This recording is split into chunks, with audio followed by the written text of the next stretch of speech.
you can't just define your legacy over one match in Belfast, right? Or one moment in Barclays where I got hurt. Finn Balor, I want to start here, man. We just saw AJ Styles retire, and now a surprising announcement. He will be the latest inductee into the WWE Hall of Fame. What were your thoughts? What was your reaction to seeing AJ get that Hall of Fame nod? Well, I don't feel like it's any surprise that he's been inducted into the Hall of Fame. I think that was maybe the timing was a surprise for people, but it certainly wasn't a surprise for me with regards AJ going in. But you know, seeing AJ retire got me thinking about a lot of things, and kind of like, I've always kind of looked up to AJ, always kind of been kind of chasing his coattails, so to speak. He was always kind of the benchmark of what we all strive to be, and seeing him retire kind of made it bring it home to me that my days are numbered too. Because AJ's been kind of an ever present for me for the last 20, 25 years.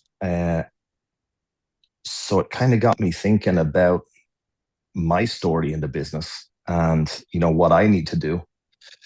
And there's a lot of talk about finishing the story in wrestling. But I feel like my story doesn't need to be finished. Like, it needs to be completely rewritten, because I have this like massive stain on my career from 10 years ago when I got hurt and had to relinquish the Universal Championship. And I feel like I've been asked about that every interview for 10 years. And this whole like, what if? What if he didn't get hurt? What if he didn't have to relinquish the title? And all these what ifs. And I feel like that stain needs to be cleaned off. And the only way to clean that off is by beating Punk, becoming champion, and kind of righting that wrong from 10 years ago. Because I'll be honest, I am tired of listening to the what ifs. And for everything that I do to try and clean that stain off, like, it's not like I haven't been trying. Been multiple time tag team champion, multiple time intercontinental champion, went back to NXT, won the championship there, United States championship. So like, it's not like I haven't been trying, but for some reason, people can't get it out of their head. All this what ifs. And I feel like the only way to fix that is by becoming world champion again. And that's something that I need to do, not only for myself and my supporters, but for the doubters and the critics and all these people who say like, what if? So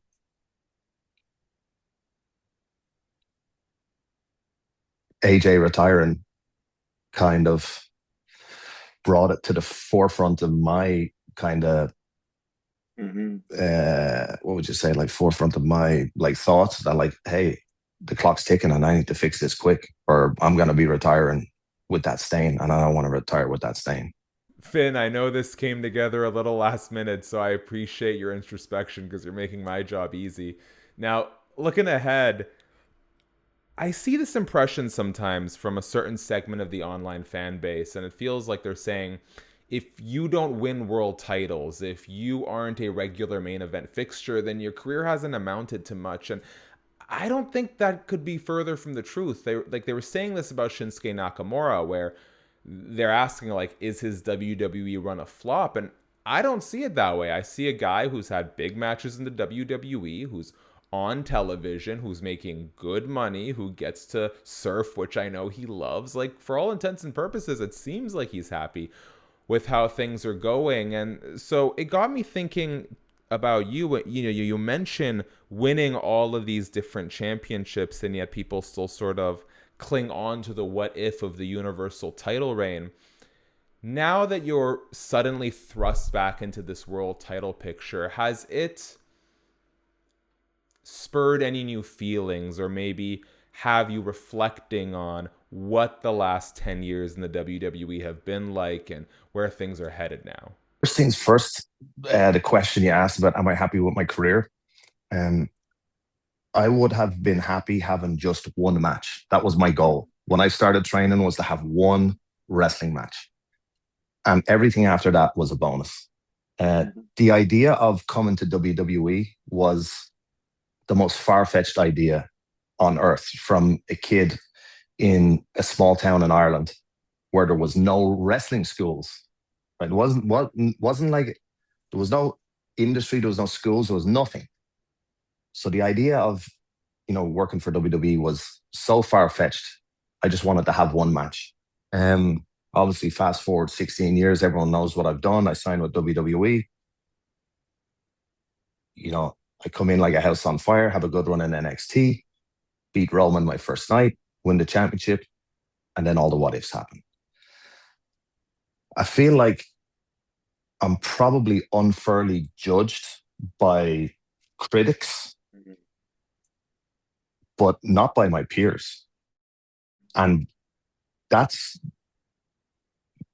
that's what I value, is like what my peers say. Like, I understand, like, fans have a right to their opinion, to express themselves, to tweet, to bring signs, to boo, to cheer, to do whatever they want. They pay tickets, they can do whatever they want, to support, to hate. That's fine. But I take value in what my peers say. People like Triple H, Randy Orton, Kevin Owens, like the people that I work with and respect. And so I can't even remember the second part of the question. Yeah. Did getting thrust back into this world title scene so suddenly spur any new feelings, or? No, not at all, because I've had the same feeling my whole career. Like, I approach every match the same way, and I approach every like opportunity the same way. I accept every defeat the same way. Like, so it's like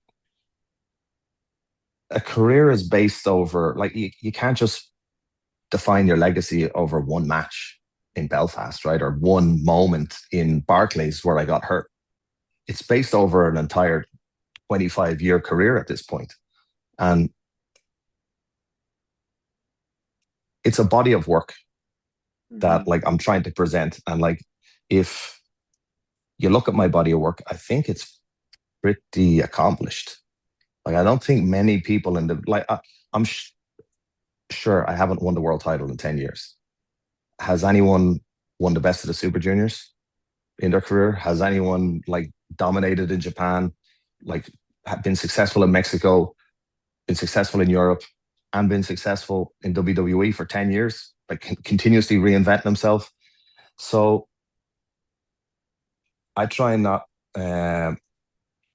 worry too much about the feelings in the moment of, per se, like, of a match or of a night, and try and, like, zoom out and look at the overall picture of the 25 years. And am I happy with the 25 years? Yes. Has being in the main event changed any feelings or reignite any spark that may have extinguished? No, because the spark never extinguished. I've always had this burning desire to perform, and if that's in the first match or the last match, once I'm performing, that's what's important. Well, Finn, again, I know I said it before, but I really appreciate the self-awareness and the deep thinking here. Like I said, you couldn't have made this easier for me. Last thing before I let you go, I know you're a big soccer fan, football for everyone outside of North America.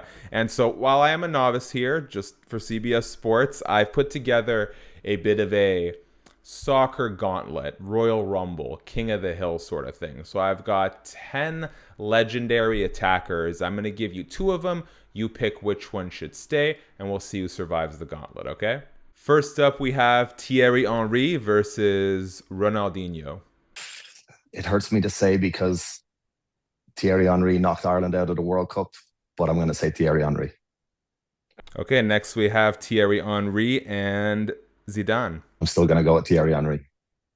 All right, what about Henry versus Ronaldo? Ronaldo. Okay, Ronaldo or Marco van Basten? Ronaldo. Okay, good little run for Ronaldo here. What about him versus Harry Kane? For me, that's an easy one. Tottenham Hotspur fan, Tottenham Hotspur legend, Harry Kane. Uh-oh, well, then we have Kane versus Messi. Oof. You know what? This is the tightest 51-49 split I've ever seen. I'm going to go with Messi. Well, Finn, that fandom didn't last you long. Uh, But you can't argue with the GOAT, you know? Messi, Maradona. Oof. For sheer nostalgia, Maradona. Maradona, Pele. I'm going to stick with Maradona. He beat England at the World Cup final. Last one, Maradona or Cruyff? Oof. I do love a Christ turn, but I'm going to stick with Maradona.